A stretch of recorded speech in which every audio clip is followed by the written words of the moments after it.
संविधान सभा में 389 मेंबर चुने गए थे। पाकिस्तान के विभाजन के बाद 324 बचे। पहली बैठक में 207 लोग शामिल हुए और जब सिग्नेचर हुआ तो 284 लोगों ने सिग्नेचर किया। इस तथ्य को मैं इतने ही के लिए उद्धृत कर रहा हूं कि भारत के इतिहास में इतनी लंबी सभ्यता है, 5000 वर्षों की, और थोड़े पीछे भी जा सकते हैं।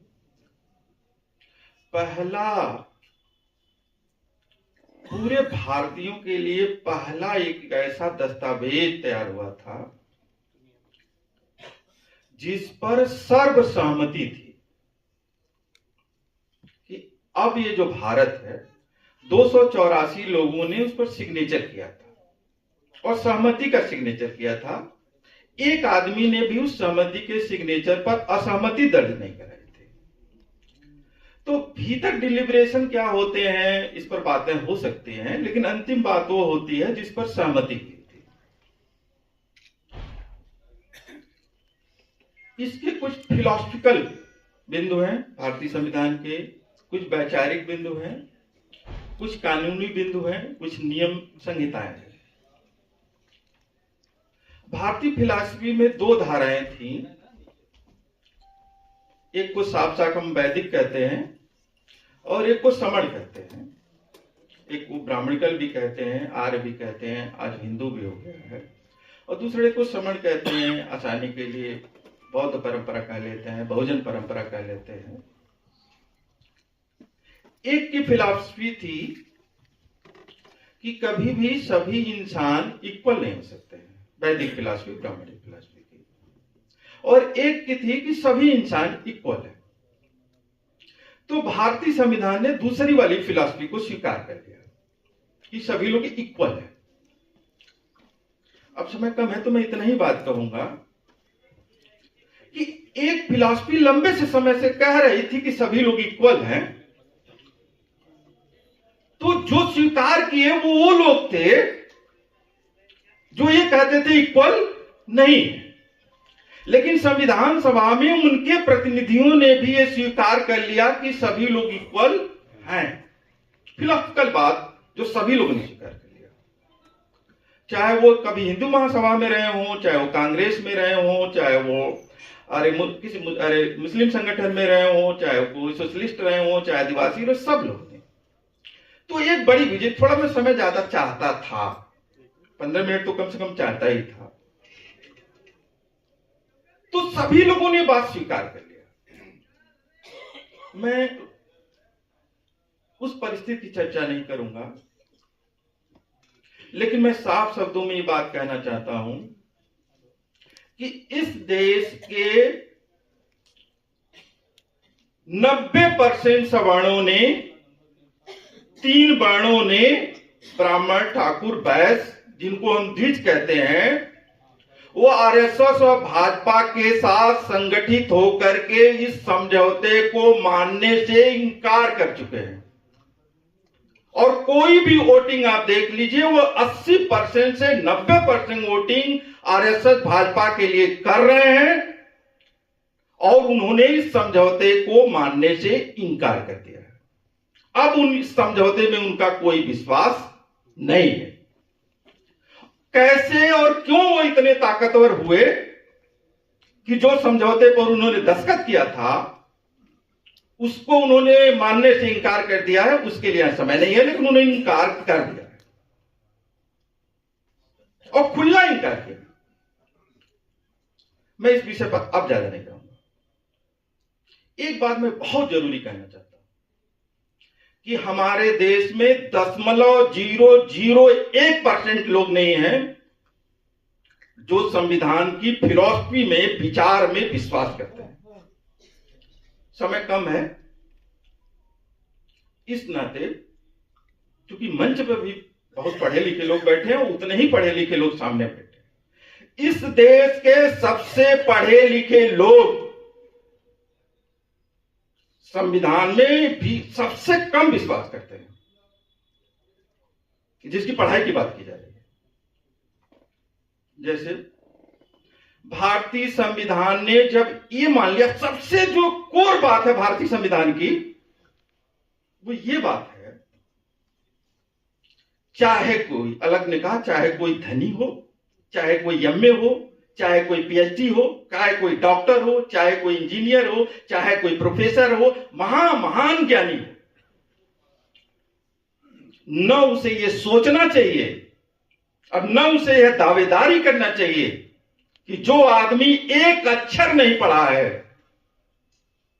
अक्षर का ज्ञान भी नहीं है, उस आदमी से किसी भी तुलना में, किसी भी मामले में जहां विवेक का सवाल आता है, न्याय का सवाल आता है, समता की भावना का सवाल आता है, स्वतंत्रता का सवाल आता है, सामूहिक हित का सवाल आता है, वो एक सूद भी उससे बेहतर है।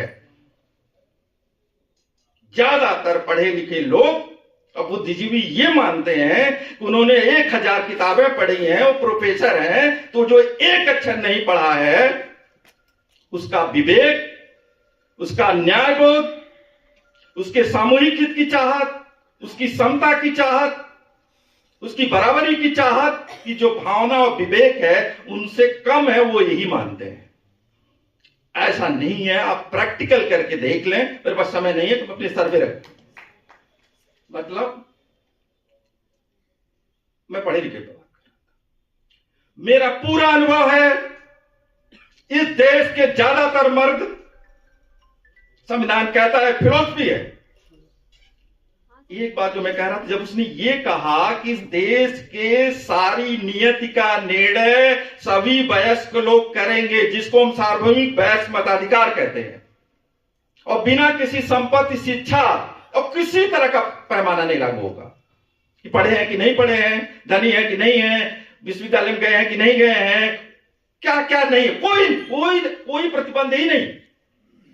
इसका मतलब यह मान लिया गया किस आधार पर किसी आदमी के बारे में आप ये नहीं कह सकते कि उसका जजमेंट सही होगा कि गलत होगा, यानी सामूहिक हित में होगा कि नहीं, न्याय के हित में होगा कि नहीं। इस देश के नहीं के बराबर मर्द मुझे मिले हैं, मैं स्वयं इसमें शामिल हूं, जो ये मानते हो कि सारी की सारी महिलाएं उतने ही इक्वल हैं, और मेरी बीवी भी मुझसे उतने ही इक्वल है, मेरी बेटी भी उतनी ही इक्वल है, जितना मैं हूं उतना ही उसकी क्षमता है। हम में से बहुत कम लोग संविधान में विश्वास। एक बात, बाहर बात करना आसान है, मैं स्वयं भी उसमें शामिल हूं। हम द्विजो ब्राह्मणों की बराबरी के लिए कंप्लीट संविधान मानने को तैयार है कि वो कैसे कह सकते हैं कि हम आपके बराबर नहीं है। संविधान कहता है आप बराबर है, लेकिन औरत अगर हमारे में घर में कह दे कि संविधान कहता है हम आपके बराबर हैं, और रत्ती भर भी आपसे कम नहीं है, हर मामले में बराबर फैसले में हिस्सेदारी करेंगे, जैसे 52 कहता है दलित से, वैसे कि दलित कम जो कम है, कमतर है, वैसे वो भी कहते हैं हम कमतर नहीं है, हम मानने को तैयार नहीं, पढ़े लिखे मानने को तैयार नहीं है। संविधान ने यहां तो समझ नहीं, इतना बेसिक फिलॉसफिकल चीजें गढ़ी हैं कि हम सब कटघरे में खड़े हुए हैं। संविधान में बहुत कम लोगों को विश्वास है।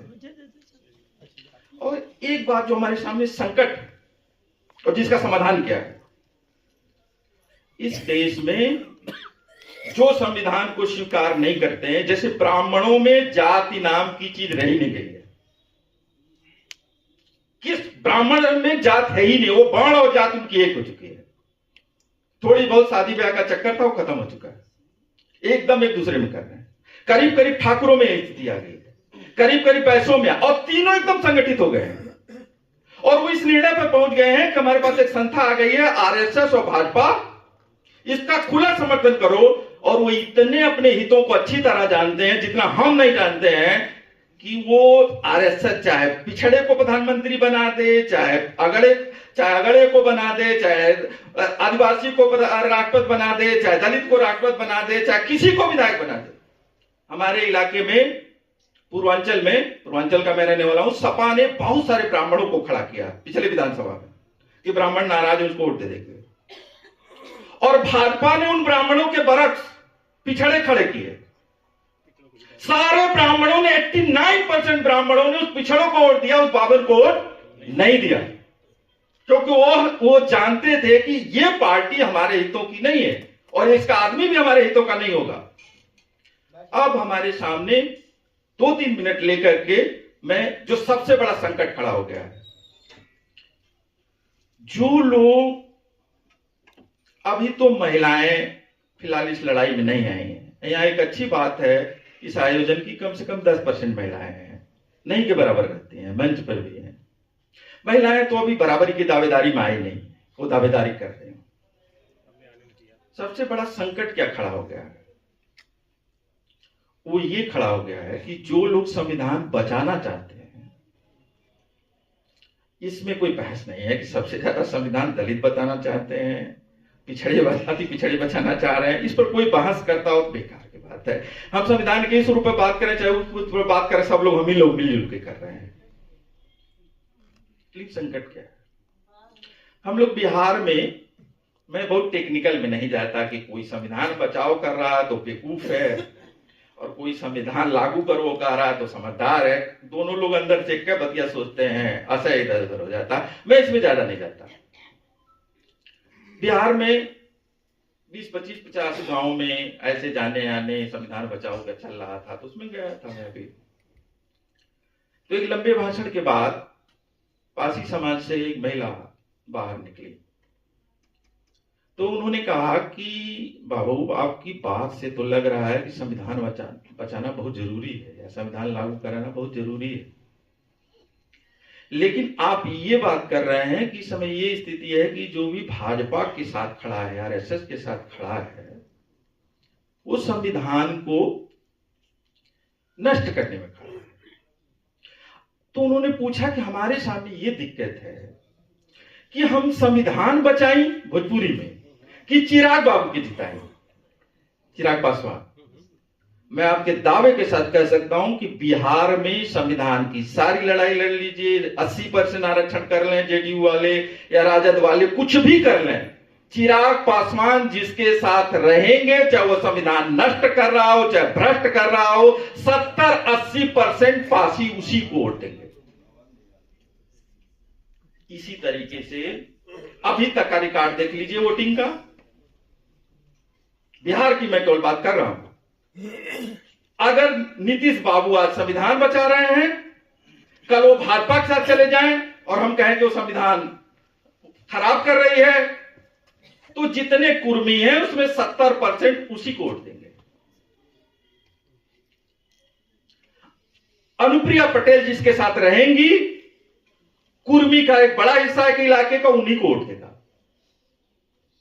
मैं आपसे ये कह रहा हूं कि देश में जो कहा जा रहा है, हम लोग भी कह रहे थे कि सबसे बड़ा खतरा हिंदुत्व से पैदा हुआ है, और बाबा साहब ने कहा था कि जो जाति है वो हिंदुत्व का प्राण है। पूरे हिंदी पट्टी में कुछ सामाजिक तौर पर सचेत लोगों को छोड़ दिया जाए तो कोई बहुजन जैसा समूह अस्तित्वमान काम नहीं कर रहा है, और नाराज ना कोई हो तो दलित जैसा भी नहीं काम कर रहा है। समूह मैं आपको स्पष्ट कर दूंगा, जैसे हम सब कहते हैं कि दलित समूह तो काम कर रहा है, क्योंकि यूपी में दलितों की एक निश्चित बिरादरी, जिसको जाटो और हमारे इलाके में गाली की भाषा में शब्द इस्तेमाल किया जाता है, वो मैं नहीं करना चाहूंगा, ये 55% है। तो 55% है, तो इनकी गतिविधियां जो लगती हैं और बसपा के साथ जो इनकी एकजुटता लगती है, उससे लगता है कि दलित एकजुट है ना। कोरी आपके साथ नहीं है, वो राम कोविंद के साथ है, बहुत सारे जिनको आप धरिकार कहते हैं आपके साथ नहीं है, धोबी आपके साथ नहीं है, वो अपने अपने जात के नेताओं के साथ है, राजभर आपके साथ नहीं है। ये दलित का नहीं है, देखने में दलित का लगता है। मैं एक बात कह रहा हूं कि हिंदुत्व और जाति एक दूसरे के पर्याय है, और संविधान के फिलॉसफी ने, विचारधारा ने, नीति नियमों ने इसी पर निर्णायक हमला बोला था। और मैं केवल बाबा साहब की बात नहीं करूंगा, इसको बुरा ना मानिएगा, सबकी सहमति थी, पूरा दस्तावेज तैयार होता था, डिबेट होता था। और एक बड़ी बात तो ये जान लीजिए, सहमति तो थे, करीब करीब सर्वसम्मति थी। और इस मामले में कांग्रेस पार्टी जितनी बुरी भली गालियां हम लोग देंगे अलग बात है, लेकिन संविधान सभा के अंदर कांग्रेस पार्टी का 80% बहुमत था, 78%, और वो चाहती तो व्हिप जारी करके जो चाहे वो पार करा ले। लेकिन कांग्रेस पार्टी ने किसी भी बेसिक मामले में व्हिप जारी नहीं किया कि कांग्रेस के सदस्य फलाने के पक्ष में देंगे, संविधान के फलाने उसके पक्ष, एक व्हिप जारी नहीं हुआ और सभी मामलों में सर्वसम्मत बनाएगी। और बाबा साहब ने भी उसको सर्वसम्मत के रूप में स्वीकार किया, कुछ अपनी बात छोड़ी, कुछ उनकी बात ली। सर्वसम्मत समझौते में यही होता। और अच्छी बात थी कि जो बराबरी मानने कोई नहीं थे उन्होंने स्वीकार कर लिया। बहुत बड़ी घटना घटी थी देश के दुनिया के इतिहास में, भारत के इतिहास में, संविधान की स्वीकृति। अब हमारे पास इसका क्या जवाब है? अंतिम बात में जो राहुल गांधी का ये काम नहीं किया, जाति जनगणना काम करेगा भी नहीं। ये जो आर्य फलाने का ये 60% नहीं काम किया, जो भी नहीं काम करेगा। इस समय पूरे हिंदी पट्टी में घोर जाति बाण के तौर पर अपर कास्ट के तीनों बाण पूरी तरह प्रक्रियावादी तरीके से एग्जिट हो गए हैं और बहुजन दलित कंप्लीट जातीय चेतना, सिर्फ एक चेतना सबसे ताकतवर तरीके से काम, मैं नीचे तक की बात कर रहा हूं, 70% की बात कर रहा हूं, व्यक्तियों की बात नहीं कर रहा हूं, वो जातिवादी चेतना। अनुप्रिया पटेल जहां जाएंगी वहीं कुल में जाएंगे। हमारे पूर्वांचल में संजय निषाद की पार्टी जहां जाएगी और संजय निषाद जहां जाएंगे वहीं निषाद वोट करेंगे, मुझसे कोई लेना देना नहीं। और इसमें कहीं न कहीं हमारे कुछ, हमने भी जो कुछ बातें लोगों को बताई थी, हमने ये बताई थी कि अगर हमारे जात का आदमी मुख्यमंत्री हो जाए, प्रधानमंत्री हो जाए, राष्ट्रपति हो जाए, विधायक हो जाए, तो बहुजनों की समस्या, हमारी समस्या हल हो जाएगी। तो आरएसएस ने कहा पहले ही बार, लो शासनाध्यक्ष तुम्हारा पिछड़ा, लो राष्ट्राध्यक्ष दलित, लो राष्ट्राध्यक्ष अरे आदिवासी, लो 27% मंत्री ओबीसी, लो तुम्हारा ही मुख्यमंत्री भी बना दे रहे हैं। और प्रयोग उन्होंने कल्याण सिंह में भारतीय जमाने शुरू कर दिया था। मैं बात बढ़ाते चले जा रहा हूं, लेकिन कई बार हमने सूत्रों को कि अब इस और जाति और हिंदुत्व एक दूसरे के पर्याय है। जो जातिवादी होगा वो भयंकर हिंदुत्ववादी होगा और जो हिंदुत्ववादी होगा भयंकर जातिवादी है। और कोई भी आदमी एक कल्पना भी करता है कि कोई साहू जी महाराज और कोई अरे बाबा साहब या कोई ज्योतिराव फूले रत्ती भर भी जातिवादी नहीं थे, बार भर भी जाति। और बात इतनी बुरी तरह चली गई है तपेंद्र जी कि वाल्मीकि जी कवि हैं तो काम कौन करेगा उन पर? नरेंद्र वाल्मीकि। संत राम बीए कुमार हैं तो काम कौन कर रहा है? महेश प्रजापति। प्रियालय सिंह यादव है तो काम कौन कर रहा है? धर्मवीर यादव गगन। ज्योतिराव फूले का पता चल गया सबको माली है तो कौन काम कर रहा है? सुभाष चंद्र सैनी। इंटेलेक्चुअली इतना डिवाइडेड। तो अगर आज की तारीख में हम संविधान को चाहे लागू करवाना चाहते हैं, चाहे वो करना चाहते हैं, तो ये कहे कि नॉर्मल बातों से बनेगा उतना ही निर्णायक हमला हिंदुत्व पर जितना निर्णायक हमला जाति पर, क्योंकि दोनों के प्राण एक दूसरे में ही बसते हैं। और अंत में मैं अपनी बात दोहरा दूं, चूंकि यहां समय नहीं था, संविधान पर हम लोगों को पर्याप्त बात करना चाहिए कि 5000 सालों के इतिहास में कभी नहीं ऐसा हुआ था कि सर्वसम्मति बन जाए। और वो सर्वसम्मति चाहे जैसे भी बनी, लेकिन वो बनी थी श्रमण परंपरा की फिलॉसफी को स्वीकार करके, क्योंकि यहीं से इक्वलिटी, यहीं से स्वतंत्रता, यहीं से भाईचारा, यहीं से बंधुता निकल सकती थी। तो संविधान दिवस भले हम आज मना रहे हैं, संविधान दिवस की आप सभी लोगों को बहुत सारी शुभकामनाएं, बधाई। मुझे यहाँ अवसर मिला उसके लिए शुक्रिया। और अगर हम संविधान के केवल उसको दर्शन के लेवल पर, विचारधारा के लेवल पर, फिर उसके कानूनी प्रावधान के लेवल पर, जो उसकी व्यवस्थाएं हैं उसके लेवल पर अगर उसको समझ लें तो निश्चित तौर पर फिलहाल की यात्रा के लिए भारतीय संविधान एक मार्गदर्शन करता है। लेकिन अंत में एक बात और कि अगर कोई ये कहता हो कि बाबा साहब के सारे विचार संविधान में हैं, तो उसी को पूरा करने के बाद कुछ लिखने को की जरूरत नहीं थी। उधर संविधान में संविधान लिखते थे और इधर रात को आके रिडल्स ऑफ हिंदुइज्म लिखते थे। उधर वहां संविधान लिखते थे, यहाँ के रिवोल्यूशन और काउंटर रिवोल्यूशन लिखते थे। उधर वह संविधान लिखते थे, इसे आकर के बुद्धा और धम्मा लिख रहते थे रात भर खून बहा करके।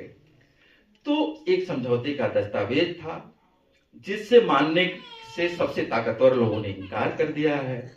हमारे लिए वही एकमात्र स्रोत है और मैं निराश नहीं हूं। मैं नीचे गया हूं। संविधान की भावना, बराबरी की भावना, लोकतंत्र की भावना काफी नीचे तक चली गई है, महिलाओं में चली गई है, गांव में चली गई है और इस संविधान की भावना काफी नीचे तक चली गई है। मुझे कभी नहीं लगता है कि कोई नरेंद्र मोदी, कोई आरएसएस, कोई भाजपा इस देश में लोकतंत्र को खत्म कर देगा। और गांव में जो इतने बड़े पैमाने पर लोगों के अंदर लोकतांत्रिक भाव आए हैं, विचार आए हैं, शासन आए हैं, वहां से कोई प्रतिवाद और प्रतिरोध नहीं होगा। मुझे ऐसा नहीं लगता। खूब प्रतिवाद और प्रतिरोध